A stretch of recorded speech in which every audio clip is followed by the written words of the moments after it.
my League 2 25-26 table predictions. It's going to be hard to keep this in 10 minutes, so let's get on with it. Finishing bottom of the pile in 24th is Accrington Stanley.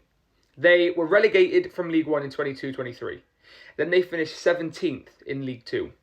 Then it was 21st in League 2 last season. The next step is relegation. I can see it. A return to the National League since the first time in 2006. For me, it's inevitable. They are so weak, and I don't see a world where they don't get relegated this season. Sorry, Aki fans. In 23rd then is Newport County. Inexperienced. Not really much quality in the side. Really poor at the end of last season, like abysmal form. And you can't pin your survival hopes on 25-year-old Bobby Camwhite. It just doesn't happen. I don't see how they stay up, unfortunately. In 23rd place is Newport County. In 22nd place is the Shrews. Now, they're just surviving by the skin of their teeth here, but with everything going on off the pitch, with the owner, director of football, I just feel like they needed a manager to galvanise and unite this club. Michael Appleton does not do that for me. I also worry about on the pitch, because if Marquis isn't scoring their goals, then who is? I'll wait. I don't see anybody. Sam Stubbs is a great signing, and I'm jealous, actually, in fact. But I worry for the Shrews. They are surviving barely. Now, I actually think Jordan Thomas and Ethan Archer are two of the best young talents in League 2. And I think that's the reason that Cheltenham will stay up, if they stay. I'm surprised they haven't been snapped up yet. So if they go, I could see Cheltenham dropping, genuinely. It's touch and go here. The rest of their side is weak. So 21st for Cheltenham. In 20th position then is Tranmere Rovers. A hard one for me, because we normally see that when a new owner comes in, the manager usually changes. And I actually think Crosby is the guy to take them forward. I have concerns over their depth, as I do with many of the clubs in the bottom half here. Because if Amari Patrick gets injured, who scores the goals? I do think their starting 11 is quite good, actually, top half comfortably, but it's their depth that concerns me. They are a worry, but I'm not worried they're going to drop. It just seems to be what Harrogate do nowadays, just surviving the drop. I do think they'll regress slightly from last season, but again, I don't know, they've just made a pattern of staying up, haven't they? I think that Harrogate are a little weak. They are a little weak. They're not the best side, but they have stability. And I think that they are going to be rewarded with a 7th year in the EFL. I really do. I feel they are going to stay up this season. How can you argue against it nowadays? They've done it. They've done it year on year on year, even when everyone's written them off. Fair play to them. I'm really intrigued to see how Andy Wing does in his first full season in the EFL. I mean, he only lost 6 out of 21 games when he came in last season. I think Barrow will be fine, but I don't think anything else. The departures of Gotts and Spence, they concern me, and there's no real goals in the side. They won't go down, but I don't think they'll be top half. Crewe are a weird one for me, because they could, in theory, push for playoffs, or they could just rot away in the bottom 8, and I feel that's what they are going to do. Listen, Jack Lancaster and Mickey Demetriou, unbelievable players. But I just don't feel they have the squad depth again to take them much higher. I also feel Crewe have peaked. I feel they've reached their peak already, and that's sad. So it's a little worrying for Crewe, but yeah, they'll be fine. In 16th then is Oldham Athletic. Do I think they're great? No. Do I think they'll stay up? Yeah, I do.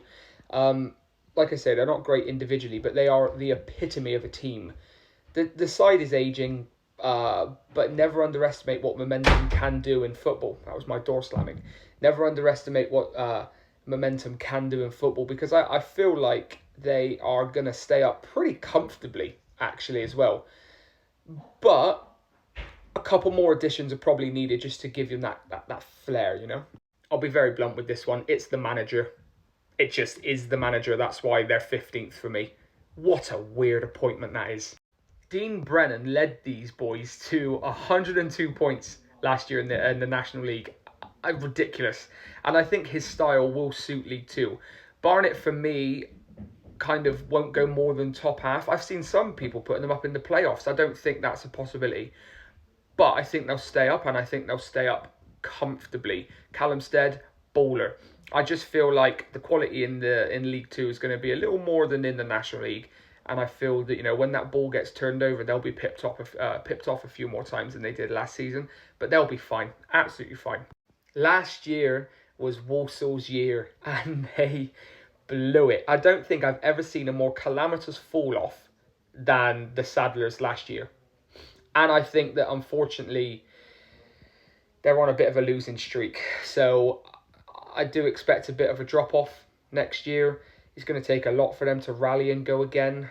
Do they have the mentality? They don't have Nathan Lowe. Obviously, he's gone Stockport, by the way. Wow. I just don't see it. I think their ship has sailed.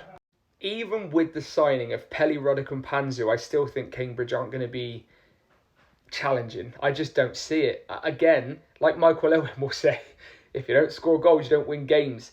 And if I can never say this guy's name, Louis Apere, or however you want to say it, if he doesn't score goals or he gets injured, who's scoring for them?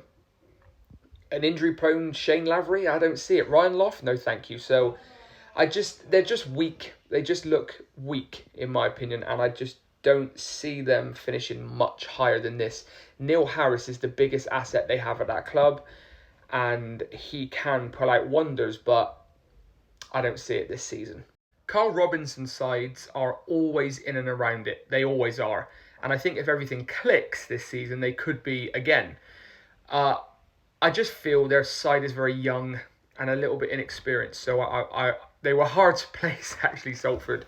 Listen, at the time of recording this, Kelly and Mai and Cole Stockton are still at the club, and I am Osama Ashley's biggest fan. He's a ridiculous football player.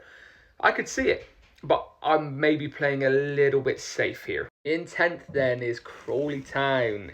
Harry McCurdy, Reece Brown, Jay Williams, all back under Scott Lindsay, and the last time they had unbelievable seasons under him. So you've also got Danny Cashman as well, I'm intrigued to see. Kabongo Shamanga, great player. I'm also really intrigued to see how Kyle Scott does as a Bristol boy myself, and how he adjusts to life in the EFL, or just English football, really. Scott Lindsay is a great manager, and I've seen people put Crawley down as low as, I don't know, like almost relegation. I don't see it. I think they'll be fine, but I just don't think they're ready for that next step defensively. At the time of recording this, Michael Cheek is still at the club. I'll be very simple. If he stays, they could be flirting with promotion. If he goes, they're mid-table. It's as simple as that. I'm also a big fan of Denanga. I think that's how you say his name. Mitch Pinnock as well. Great player. I think they'll be fantastic next season. I really like Bromley as a club. And the Ravens are, pardon the pun, they're flying high right now. God, I need to be quick. I've only got a minute and a half. Right, Fleetwood in 8th because of who they've replaced. And I think then I'm panicking now. But I think Fleetwood will do all right. Swindon Town in 7th. First playoff spot because of Ian Holloway. It just is. And you've got Harry Smith at the club. You've got Will Wright at the club. Some big bowlers. And Ian Holloway, he galvanises teams. And for one season, I think that's all you need. Someone who just... You'd head bowling balls for the bloke. In 6th, the Gills. Listen, Gareth Ainsworth, plus defensively very sound. I can see them having a fantastic season. Gillingham in 6th for me. Zach Gilsenan, Jamie Walker, Danny Rose. These are some great players, and I'm excited to see how they're going to do next season. Grimsby, the natural progression, takes them 5th. I'm serious. I think they'll be right in the playoffs, maybe even autos. It's the Cowley brothers. It's the Cowley brothers. What more do you want me to say? I've tried not to be too biased, but Bristol Rovers in 3rd. I mean, obviously that's my side. We have to. It's a must. I'm trying to speak it into existence. And if we don't get promoted at the first time of asking in this league, it's a failure. Paul Cook, Dylan Markande, Armando Dobra. Cohesion is the word that sums up Chesterfield. A fantastically run club. And they're getting promoted, in my opinion, but in 2nd. Because in 1st place is MK Dons. You don't even need me to say anything for this one. If they don't win the league, that's a shambles. Sorry for rushing. Leave me your thoughts below. Bye, bye, bye.